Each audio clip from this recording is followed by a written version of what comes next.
Federal agents just ended the life of a woman in Minneapolis, and the video is everywhere. If you've felt a pit in your stomach, your heart sink over this, that's because you're human. The objective of the Trump regime here is not simply to purge immigrants from the United States, is to create a climate of fear that they hope will paralyze their opposition. With the lawlessness of these federal agents, this type of thing is going to become more and more common. This is only the beginning.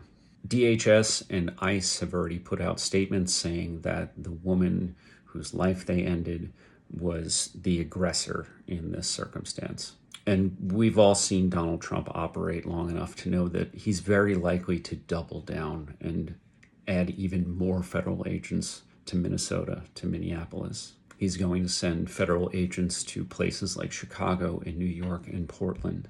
It was just last week that Donald Trump initiated an act of war by kidnapping the ruler of Venezuela, as shitty as that guy may be. You've got discount Goebbels, Stephen Miller, telling Jake Tapper on CNN that we're going to take Greenland pretty much any way we want. You've got Marco Rubio, the Secretary of State, and Lindsey Graham, the senator from South Carolina, threatening Cuba, saying that maybe Colombia's next.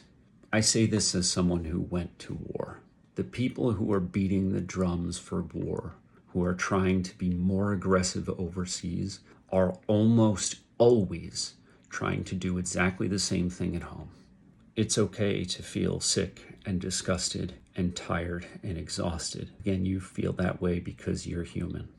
It's okay to take a break, to rest, to rebuild your strength. It's okay to unplug, to disconnect. But if you do these things and you care about our democracy, you need to plan to get off of the sidelines after you've recuperated.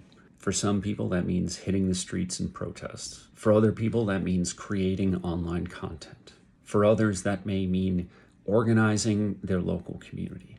If you're interested in organizing your local community, but you don't know where to get started, I built an instruction manual for you. If you go to veteransfightingfascism.org and you just look for the Anti-Fascist Book Club guides, I've written the manuals. It will tell you how to get started, how to get organized, and how to fight fascism in your own backyard. Because fascism doesn't just come from the halls of Congress or the White House. It grows right where you live. And that is where you can be most effective and most efficient in fighting it.